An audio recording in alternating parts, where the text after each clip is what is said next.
Do you ever feel a little in over your head? Nah, well then this message isn't for you. All of us at one time or another, or maybe more often, probably more often than we would care to say, feel a little in over our heads. Whether it is the initial experience of having a child where you realize that all of a sudden you have this being in your hands that you're responsible to raise, and you're not really sure you have the slightest clue about how to go about doing that. And then when they turn 13 or 14, you're sure you don't have any idea about how to do that. You're in over your head. I don't know if you've ever taken on a job at work, stepped up to the plate, and before you know it, the thing's out of control and you're saying, wow, I had no idea what I was getting myself into. Probably some of you have even said that same thing in your marriage. You wake up one morning and you say, man, I never knew what I was getting myself into. You're in over your head. Well, we come to the story of the flood. And guess what? We meet a whole group of people who get in over their heads. So if you would take your Bible or the Pew Bible that's there and turn to Genesis chapter 6, we want to look at this very interesting, powerful, a bit provocative story that took place not a whole lot of time after Adam and Eve were created. And so what we want to do this morning is look at different ways in which we're in over our head with this text. The first thing we need to understand is that we're in over our head historically when we come to this text. And the first thing that we come to, that we find that we don't really have all of the answers, or at least they're not immediate, is the fact that there's some terms used in the first couple of chapters, or first couple of verses, if you look with me at that. When men began to increase in number on the earth, and daughters were born to them, the sons of God saw the daughters of the sons of men were beautiful, and they married any of them they chose. Then the Lord said, my spirit will not contend with man forever, for he is mortal. His days will be 120. The Nephilim were also in the earth in those days, and also afterwards when the sons of God went to the daughters of men and had children by them. They were the heroes of old, men of renown. Now a couple of things jump out. Sons of God having marital involvement with women, and also the Nephilim. Now, when we come to look at these two particular phrases, where you place these couple of verses in context really helps determine how you interpret them. Most historically, these verses have been attached with the flood as a preamble to the flood. And so when we look at the sons of God and Nephilim, we look at something that is untoward going on between maybe angelic beings, and that's one of the interpretations that the sons of God, because we do have the sons of God, like in Daniel chapter 4, where the guys were thrown into the furnace, and it said, now there are 4 guys in there, one of them like the son of men, an angel. So there's a sense in which it was angels, and angels cohabited, is one of the views, with the women on earth. Other ones believe that the sons of God were God's sons on earth, and they intermarried. But something untoward was going on with all of this, setting up the issues and the conditions for the flood. I happen to believe that these probably are a conclusion of what took place in chapter 5, where we see this incredible line of Seth, where from Seth we have these folks that came forth who God was blessing, who were living to ripe old ages in the 700, 800, 900 years old. And this is the conclusion of that. As the population grew, there were daughters born also, because all we have are men mentioned. And yet it says in each situation except Enoch, and they had sons and daughters. And so as they grew, marriages took place. And as marriages took place, the population increased. And so the sons of God, I think here, refer to Seth's line. Great men who took and married and spent time with the beautiful women that were around. Now, some people believe that part of the problem that came here is that some of these men married into the line of Cain, married women from the Cainites. That's the descendants of Cain who slew Abel. And so there was some mixing here that shouldn't have taken place. Whatever, I do believe that it's a summary statement. The sons of men are human beings out of the line of Seth who said, wow, there's some good-looking women around here. I think I'll get married. And then the next word we come to is the word Nephilim. Nephilim, and if you look at the text, it says the Nephilim are great men of old, men of renown. This is a word that's used in the scripture a couple of times, and I think here it just refers to mighty men of old. And over in Numbers chapter 13, verse 33, if you have your Bibles and want to turn over there, it shows up again. Now remember, there can't be a direct connection between the Nephilim in the verse 3 of chapter 6 and the Nephilim in Numbers as far as lineage is concerned, because the flood happened. Who survived the flood? Did the Nephilim survive the flood? No, only Noah did. So when we pick up the word Nephilim, and this is one of the reasons why I believe it's just another word for great and mighty people, it's one of the reasons why is because this is mentioned of another group of people that don't have connection. In fact, it says in Deuteronomy that they were sons of Anak. And they obviously were pretty spectacular, because look at what it says. In verse 33, when we saw the Nephilim there, the descendants of Anak who came from the Nephilim, we seemed like grasshoppers in our own eyes, and we looked the same to them. So apparently these were some very superhuman, we might call them the U.S. FIBA basketball team. All guys that are 6'10", 6'11", 7 feet tall. Every one of us who, if you've ever been around somebody who's 7 feet tall, you probably feel a little wimpish in the midst of that. Okay, you go, wow, my goodness, look up there. I remember when I was, I think probably 8 or 10 years old, my father took me to see the Philadelphia 76ers. And Wilt Chamberlain was there, and I had a chance to go down on the court and meet him with my father. And I came up to here on Chamberlain, and he looked like a Nephilim to me. He was a big man, a mighty man. He was a man of great girth and stature. And so as I look at these particular words, I don't want to make them necessarily negative, but say this is a summary of the chapter before as to what begins to happen as population increases and as attraction begins to happen. Now, the second place where we're in over our head historically is the capacity of the ark. Go back to Genesis chapter 6 with me, if you would, beginning in verse 14. Verse 14 of chapter 6. So God said to Noah, make yourself an ark of cypress wood, make in it rooms and coat it with pitch inside and out. And the word ark, the only other place where the word ark is used in the Old Testament, and it's interesting, it's used in reference to the little boat that was made for Moses. And both of them were pitched inside and out. And the word pitch has its root word in atone, which I thought quite interesting. And so in this boat that saved them, the pitch that was used inside for not only for Moses in that little reed boat, but also the ark that was created is the word atone. To cover and to care for is the idea behind this here. And so he says, make this. And then in verse 15, this is how you are to build it. The ark is to be about 450 feet long, 75 feet wide, and 45 feet high.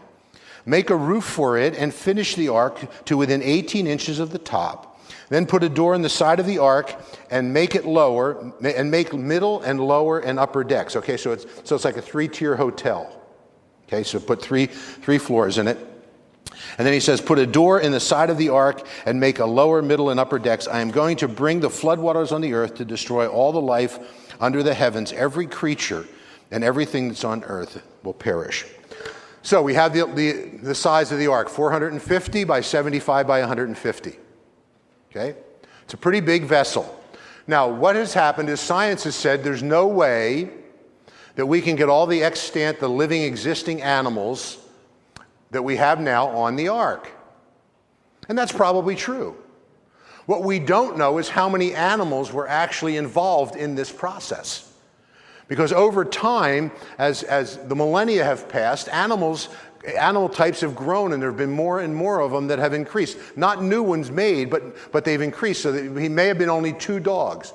How many different types of dogs do we have now? And we're continually breeding new types of dogs. So it could be that way, that there was a male and female dog, and there was just whatever your favorite dog is, put it in there, we'll make that the dog that gets on the ark. Okay? And there were only 2 cats. Okay, and there were only 2 horses, rather than all the different, the racehorse, the Arabians, the quarter horses, and all the different things that go on. There could have only been 2. But we don't know because we weren't there. I wasn't on site when the animals came in and began to go onto the ark. All I know is that if you believe the scriptures, God said it happened. That all that was there was 2 of every kind that got onto the ark and were delivered along with Noah and his family. So that's the second thing where we're in a little over our head in the fact that we don't ultimately and fully know what took place, especially if you question whether this particular story is historically accurate or historical at all. Now, we have to remember that Jesus referred to the flood, and so he saw it as being a historically verifiable event. Jesus said, as in the days of Noah. So he refers back to that, not as a metaphor, but as a significant event. And then the last one of these things is the extent of the flood. We didn't just have 1 inch in California when the flood happened. There are people who believe that the flood was localized, that it never got outside of the immediate Mesopotamia area, and that all the people in that particular area were, in fact, part of the flood event. But if you turn to Genesis over to chapter 7 and verse 17 in Genesis, it says this: "For 40 days the flood kept coming on the earth. As the waters increased, they lifted the ark high above the earth. The waters rose and increased greatly on the earth, and the ark floated on the surf of the water. They rose greatly on the earth, and all the high mountains under the entire heavens were covered. The waters rose and covered the mountains to a depth of more than 20 feet." So I'm guessing that when we're talking here about a flood going over top of the mountains and above the mountains by 15 feet, where does that water go once it goes over into a lower mountain? It goes into the valley next, and that valley fills up until the highest peaks apparently here have been covered by 15 feet. Now, one of the things that has helped me understand some of this a little bit is the tsunami that happened a couple of years ago. I wonder if with all the events that were taking place with the beginning of the flood, whether a tsunami was created. And remember what a tsunami is. A tsunami doesn't really matter how deep the water is. The tsunami moves so quickly, the volume of water is so great that you can't outrun it, you can't outlast it, and it just kills everything in its path. And I don't know whether when this cataclysmic event took place, whether there was a tsunami that created and washed in and washed the people out. We don't know any of those things. All we know is that God said that the rains came for 40 days, the waters came from the earth, and it flooded and went over the mountains, and that every living being, but Noah and his family, were lost. Which brings us to the second way that we're in over our heads, and that's morally. In Genesis chapter 6, back to chapter 6 if you would please, beginning in verse 5. "The Lord saw how great man's wickedness on the earth had become, and that every inclination of the thoughts of the heart was on evil all the time." Boy, do we disagree with that statement. We want to paint ourselves as basically pretty decent, good people. And God says, when I looked out, now remember in verse 31 of chapter 1, when God looked out and saw, he said, "This is very good." And in just a short period of time, it goes from very good to there is wickedness everywhere. And we are morally, in our imaginations, corrupted. We are perverse. And notice how he repeats, every inclination of the heart was continually on evil. I've always been amazed when the statement was made, you will be able to discern good from evil, how much better we are at discerning evil and getting engaged in evil. And he says here that the focus of our imaginations, our thoughts, long before we ever behave, our thoughts. And if you don't monitor your thoughts, you are a person who's in over your head and don't know it. But if you begin to monitor your thoughts over the course of a day, and how many times you are wont to desire something that somebody else has, you complain in your mind about not having something that you wished you did have, you feel yourself becoming discontent, whatever it is, all of those thoughts are thoughts of wickedness. They are thoughts that go against the character of God, because they're all saying God isn't sufficient, God hasn't supplied.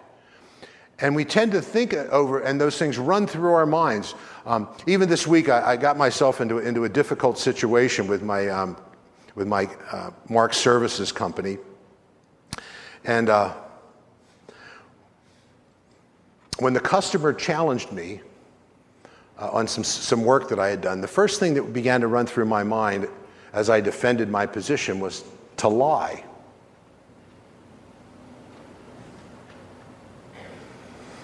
Not say something that wasn't true, but to say something that was true that would lead the customer to believe something different than was true. I'll explain it to you specifically. I was doing a tile job, and when you do a tile job in a bathroom, there's a material called, it's a silicone liquid that you put into the grout that gives the grout some elasticity so it doesn't crack and it makes it waterproof. Okay, so the customer said to me, "You didn't waterproof the tile grout." So I thought I could make this very nice. I could send her a note or call her on the phone and say, "You know, there is a material out there called silicone that we put in, that goes into the grout, that makes it elastic." That's a true statement. But if I said that to her, what would I be doing? What would she walk away thinking? That I had done the job, right? And that's a lie. And see, most of us don't even think about those kinds of things, and thus the inclination that our heart goes towards. See, we give ourselves breaks all the time, or we don't even think about it. It's become so routine that we don't even ponder those kinds of things, and yet God says the inclinations of our imaginations are on wickedness and evil. Continually. And I had to arrest it. Second thing we find out is, if we continue on in the passage, is that the preponderance of behavior. Look with me, if you would, in verses 11 and 12 of chapter 6. "Now the earth was corrupt in God's sight and full of violence. God saw how corrupt the earth had become, for all the peoples on the earth corrupted their ways." Not only were they whacked out in their thinking, they were whacked out in the way they lived out their thoughts. They had become corrupt. What is one of the largest problems that's going on in our world today? Corruption, right? Everywhere we turn, we see corruption. We see companies, corporations lying and falsifying the books to make their profits look better so that their stocks rise. Corruption. We see the government going out and making decisions because the politicians are having somebody grease their pockets with funds. Funds. Not person.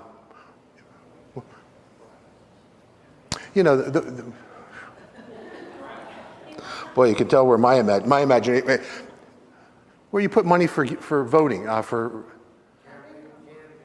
campaign funds. They put, you can't take and say to a guy, "I'm going to give you," like the one guy said to Obama, if you continue pushing the legislation of the EPA on global warming, I will donate $100 million to the campaign, the Democratic campaign. How can that not affect a person's decision? Now, whether global warming is not the issue is, how can you not receive $100 million and not have it affect the way you vote? Corruption. In our own lives, there's corruption. Everywhere we turn, you go online and there's corruption. But there's also violence, isn't there? I don't know how many of you, I refuse to go in and watch the beheadings. I don't have any issue with people who did that. I had no desire to go in and see the beheadings that took place. But think about how violent that is and how corrupt. to take an innocent person and with your phone videotape cutting their heads off and then putting it out on social media. Think about not only the violence, but the corruptions involved in that. How many children who are into social media will get those images, and one of the reasons why I don't do it is because I don't want those images indelibly impressed on my head. I have a hard enough time with the images that I get and have, let alone bringing new ones in. Corrupt and violent. Chicago, the city of Chicago, at least a dozen to 20 kids and men are shot every weekend because of drugs and gangs. Corruption and violence. Everywhere we go in our world, we see corruption and violence. And I don't know about you, but when I see or hear about somebody cutting somebody's head off, my response is, I think we need to settle the score with that person. How many of you have problems with us finding that person and putting an end to their lives? None of us, because it's so vile. It goes so against our conscience, our general corporate conscience, that we say that those people need to be put to death. Which leads us to the third area where we're in over our head, and that's theologically. Because there's a result. God responds to the condition that he sees. And he tells us in chapter 6, verses 6 and 7, this. The Lord was grieved that he had made man on earth, and his heart was filled with pain.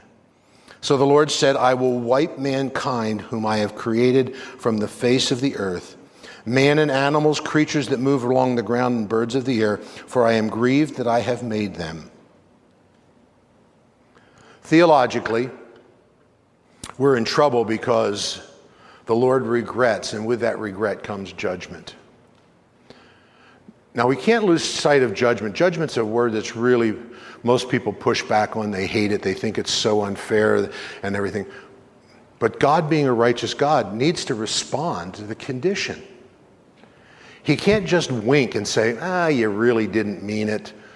Oh dear, the U.S. is buying oil, so yes, you have a right to cut some innocent's head off. That's not the way God does things. God is, in his character, has to respond to the evil that's there. And we look and say, man, I look at this, when I read through this the first time and see that God wiped out everybody but 8 people. 8 people. I think, man, that's harsh. Except when I understand that they were morally corrupt and violent and bankrupt. Their thoughts and intentions were everywhere but where they should be. And people say, oh, that's Old Testament. That's the Old Testament. Over in John chapter 3, probably the most notable verse of all Scripture, because you probably learned it growing up, is John 3:16, right? For God so loved the world that he gave his one and only Son, that the ones believing in him should not perish but have everlasting life. For God did not send his Son into the world to condemn the world, but that the world through him might be saved. God's intention in sending his Son was to deliver us from our wickedness. And look at what the next verse says. This is the verdict, verse 19. That's 2 verses down, excuse me. This is the verdict. Light, Jesus, has come into the world, but men loved darkness rather than light because their deeds are evil. They're the words of Jesus, addressing the condition of the human heart and of the overall pattern of people. We like darkness. We want to hide. We don't want to be seen. We want to get away with stuff or think we're getting away with things. We are morally bankrupt. And it saddens God. Think about God being sad by your behavior. I don't like to make people that I love sad. I just don't like to grieve them. And yet we find here that people that God cares about have grieved him. And so we see that when the event is hard, when the behavior is harsh enough, theologically we're in trouble. But not only does the Lord regret, but the Lord establishes, and this is what is so wonderful. Back to chapter 6 and verse 8. But Noah found grace in God's sight. Theologically, we're in over our heads because we need grace. We need the same favor that Noah experienced, because you and I are prone to be as wicked as the people that God judged. We deserve that. But God, in his sovereign plan and purpose, extends his grace for us. And we see that here in this text. And God, and then down in verse 18, it says this of the same chapter, verse 18. But I will establish my covenant with you, and you will enter the ark, and you and your sons and your wife and your sons' wives. You are to bring into two of every living creature, male and female, to keep them alive. And so God says, I will establish a covenant with you. God initiates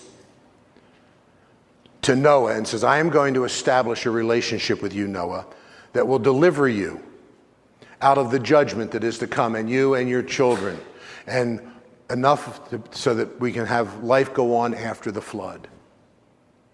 So although God regrets, God also establishes. He judges, but he redeems. He cuts and destroys, and then he makes possible for growth.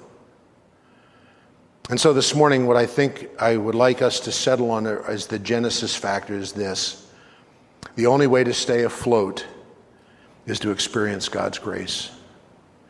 Noah found favor with God, found God's grace. But then notice also, Noah walked with God, chapter 6, verse 9. Chapter 6, verse 9. This is the account of Noah. We saw that last week in chapter 5, that Noah and Enoch were the only two people mentioned that walked with God. Noah was a righteous man, blameless among the people of his time, and he walked with God, and Noah had three sons, Shem, Ham, and Japheth. He walked with God. And then down in verse 22, we read this. Noah did everything just as God had commanded. He was obedient in the way he walked with God. And so as we come to this condition this morning, this event that took place back then, a couple of things stand out to us. First of all is God's evaluation of how he sees human beings apart from his favor. He sees us as corrupt. On Thursday night, one of the men in the group said, I struggle with ever feeling worthy. I said, good, that's the way you should feel, because you're never worthy. So one of the most liberating truths in my spiritual life was the day that I could, and the time when I got to the fact where I could wake up and every day say, Mark Copeland is not worthy. I am a broken, sinful, failing man who is unworthy of God's favor. That's what grace is all about. Second, I put any merit to it. I deserve it. And God says you don't. You deserve to be washed out with the flood. If God, at the end of time, when judgment happens, there's not going to be anybody who stands and looks at God's face and says, you know, you didn't treat me right. I got a bad deal here. What's going to be overwhelming is that when God begins to open your Facebook of your life and begin to recount to you how offensive your behavior has been to him over the course of your life, you'll go, oh wow, I guess I do deserve. I guess I did cut somebody's head off along the way here. And I do deserve. Which causes us to fall, at least it causes me to fall on my face and say, God, I am so thankful for your grace. I don't deserve it, and yet, even as we sang this morning, you know, you could just feel. Second thing is, God provided a way to deliver, and he did that through an ark. And then he established a covenant. God said judgment's going to happen, but I've established an escape, I've established deliverance, and then I established a covenant. In the next few minutes, we are going to be going to another form of deliverance and covenant as we take the elements together.